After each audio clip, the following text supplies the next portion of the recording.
ada yang ditipu, ada yang harus bayar segini-segini seperti itu. Jadi memang harus melihat informasi yang benar dari Departemen Imigrasi atau mungkin cari Registered Migration Agent seperti kami gitu ya untuk mendapatkan informasi yang legal. Jadi supaya tahu step by step-nya itu seperti apa. Kebetulan umurnya dari 18 sampai umur 31. Setelah itu dia lulus D3 semester 5 di universitas atau lulus universitas. Untuk datang ke Australia melalui visa kerja, kita ada yang namanya Skill in Demand Visa. Tadi kembali ke yang skill visa ya. Ya. Dibilang kan carpenter segala macam bisa. Tetap pendidikannya S1. Kalau carpenter itu butuhnya sekitar 2-3 tahun D3 sudah memenuhi persyaratan. Tapi itu harus di bidang yang memang berkaitan. Selamat siang.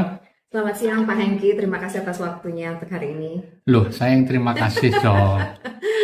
Oke. Saya tuh kenalnya nickname-nya Mbak Indah Cantik. Sebenarnya siapa sih nama lengkapnya? Ya, nama saya Nimade Indah Melindasari. Tapi kalau di Australia lebih terkenal dengan Indah Melindasari. Karena kalau orang Australia nyebut nama panjang-panjang mereka agak sedikit ribet. Atau Indah Wonderland ya? Indah Wonderland, yes. Cerita dong sedikit tentang Wonderland itu apa? Jadi kebetulan di sini saya adalah founder dan principal migration agent di Wonderland Consulting. Asalnya mana sih Mbak? Jadi saya bapak orang asli Bali, dari Tabanan, Menguitani. Setelah itu ibu adalah orang Lombok, jadi Nusa Tenggara Barat. Jadi saya campur, kalau di Bali kalau di Lombok dibilangnya balok ya, Bali Lombok. Bali Lombok. Jadi saya lahir besar sampai SMA itu di Lombok. Setelah itu saya melanjutkan kuliah saya di Australia.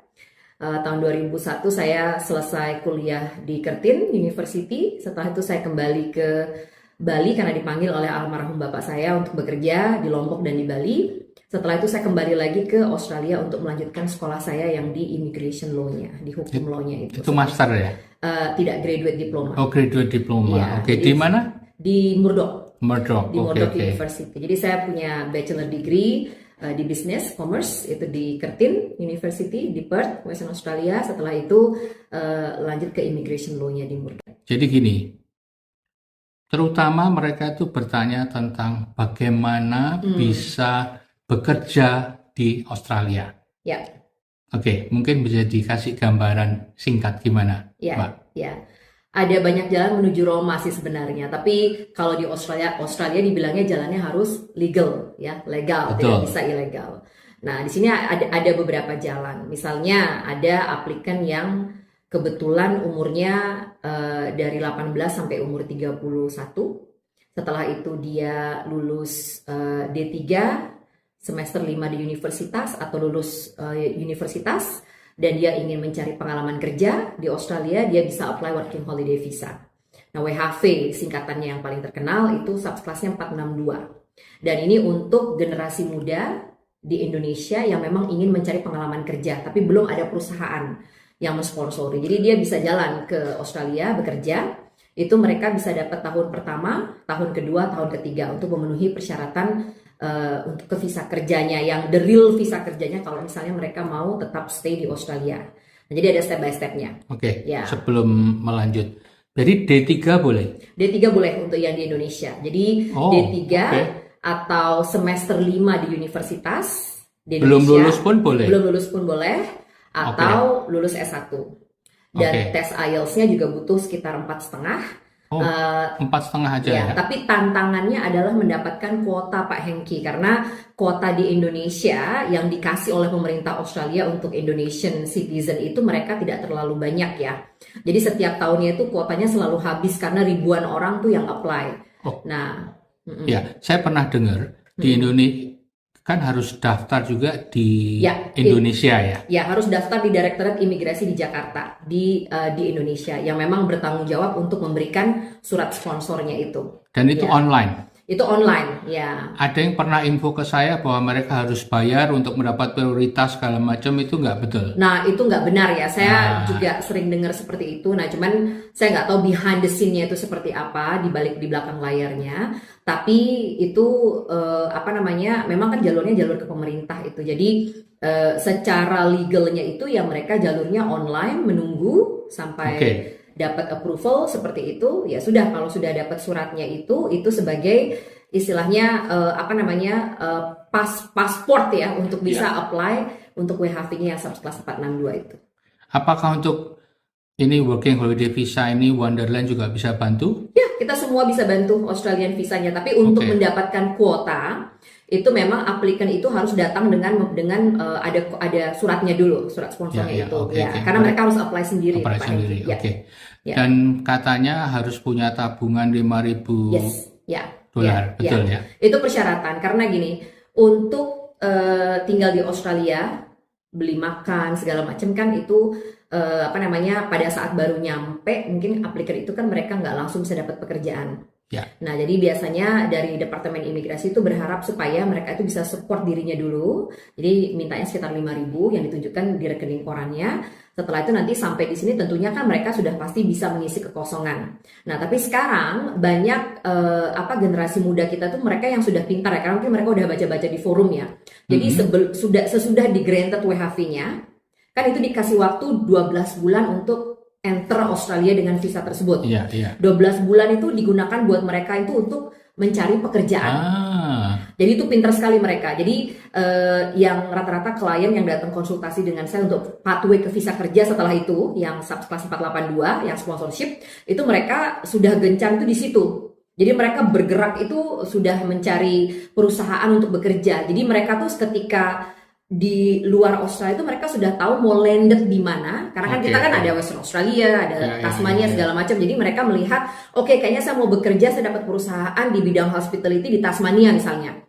Jadi mereka tuh sebelum sampai itu supaya nggak klitak-klituk gitu sampai di sini, jadi mereka udah tahu landed di Queensland, landed di Tasmania. Jadi mereka udah dapat company sponsor, sudah tahu mereka tuh akan tinggal di mana seperti itu. Jadi mereka udah tek sudah tahu planningnya itu yang generation sekarang tuh kebanyakan yang saya datang konsultasi tuh mereka sudah benar-benar sigap sekali. Tadi yang kedua selain WHV apa? Ya, jadi untuk datang ke Australia melalui visa kerja, kita ada yang namanya Skill in Demand Visa atau subclass 482. Nah, ini selama beberapa tahun terakhir ini setelah COVID itu mereka dari Departemen Imigrasi ada perubahan yang banyak sekali ya, signifikan ya.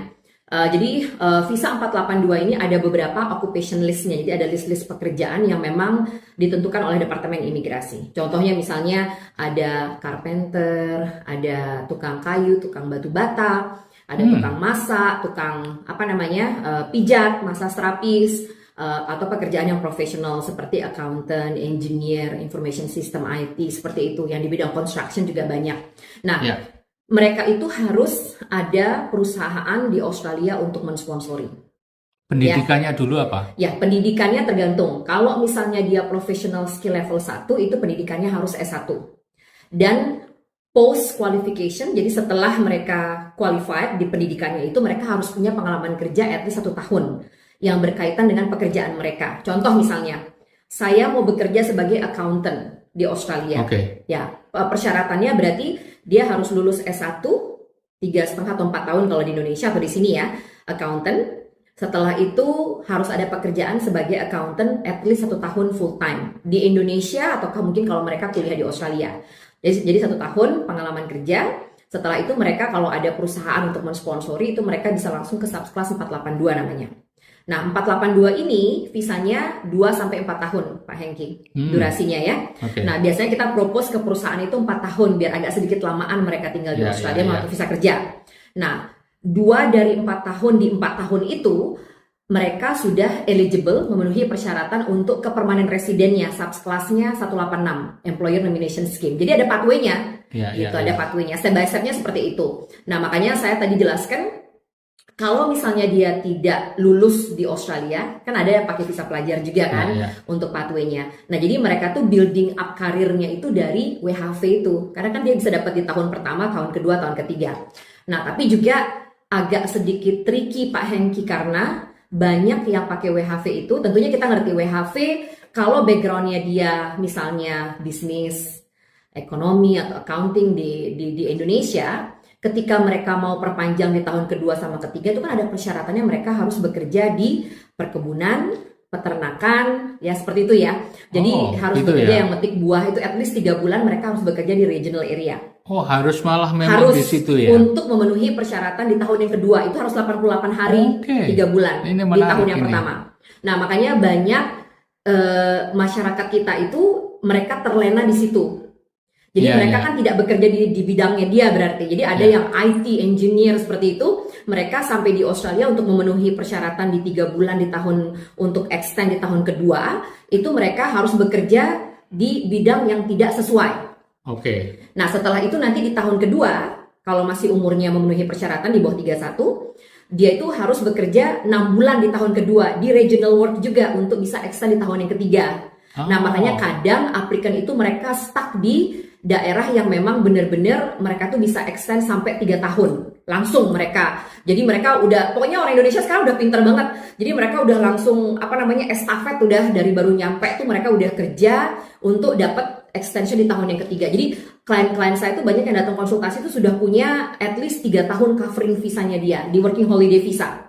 Nah, jadi mereka 3 tahun itu mereka udah harus pinter, mereka mau di industri mana. Tapi kan WHV itu kan dia ada persyaratan tidak boleh bekerja di satu perusahaan lebih dari 6 bulan. Ya. Nah, jadi ada beberapa yang agak sedikit berisikonya tuh di situ. Nah, cuman kebetulan ada beberapa klien kita yang mereka bidangnya justru sesuai dengan working holiday visa bidangnya. Ada yang mereka sarjana pertanian, agriculture, seperti itu. Tadi kembali ke yang skill visa ya. Dibilang kan carpenter segala macam bisa, tetap pendidikannya S1. Harus, kalau carpenter itu butuhnya sekitar 2-3 tahun D3 sudah memenuhi persyaratan, tapi itu harus di bidang yang memang berkaitan dan dia harus punya pengalaman kerja. Dan setelah itu harus punya pengalaman kerja. Ya, kalau dia sekolah di Australia misalnya ya. Kalau di Australia itu kita ada sertifikat 3 carpentry namanya. Khusus untuk yang pertukangan. Nah, itu sekolahnya 2 tahun. Setelah itu nanti dia bisa apply visa graduate, setelah itu dia bisa dapat sponsor untuk 482. Jadi pathway-nya beda-beda. Jadi lebih baik misalkan lulus SMA, ambil carpentry, lalu bisa 1 tahun pengalaman kerja. Lalu bisa apply. Ya, bisa kalau ada perusahaan untuk mensponsori. Itu kalau di luar Australia. Nah, ada yang mereka itu yang tadi itu. Jadi lulus SMA, mereka ambil D3 di construction misalnya yang berkaitan dengan pertukangan di Indonesia mungkin bisa. Setelah itu mereka masuk ke Australia melalui WHV kalau memenuhi persyaratan. Setelah itu pengalaman kerjanya 1 tahun di Australia yang carpenter itu. Melalui WHV. Melalui WHV. Kalau mereka bisa dapat di tahun kedua sama ketiga, berarti kan pengalaman kerjanya agak sedikit panjang. Memberikan waktu mereka untuk mencari company buat sponsor yang di bidang carpentry-nya itu. Setelah itu disponsori ke 482, 4 tahun, 2 dari 4 tahun ke 186. Jadi step by step-nya ada. Jadi tidak ada jalan yang pintas itu tidak ada. Ini bermanfaat sekali. Nanti kalau butuh info lebih lanjut bisa kontak langsung. Terima kasih sekali Mbak Indah, waktunya luar biasa. Ini kita belajar sangat banyak dan mudah-mudahan informasi-informasi ini bisa sampai ke teman-teman di Indonesia sehingga mereka tidak mendapatkan informasi-informasi yang tidak benar. Jadi saya sangat prihatin karena dengar-dengar orang-orang di sana harus bayar sekian dan untuk mendapatkan informasi harus bayar dan informasi juga nggak betul, gitu kan? Jadi ini salah satu bagian dari program YouTube channel Jalan Jajan Ngopi yang kita sebut Ayo ke Australia dengan Benar. Benar. Jadi itu yang kita mau, bahwa teman-teman ini bisa belajar, dapat informasi yang betul. Makanya saya bertemu dengan banyak orang, ngobrol tentang hal ini supaya informasinya dapat tersampaikan dengan baik. Semoga terbuka. ininya ya, apa namanya, pikirannya ya maksudnya betul, ya, karena betul. apa namanya, ya sayang sih kita juga apa namanya, sehari-hari juga dengar oh ada yang ditipu, ada yang harus bayar segini seperti itu. Jadi memang harus melihat informasi yang benar dari Departemen Imigrasi atau mungkin cari registered migration agent seperti kami gitu ya untuk mendapatkan informasi yang legal. Jadi supaya tahu step by step-nya itu seperti apa. Oke, websitenya Wonderland apa? Ya, wonderland.com.au.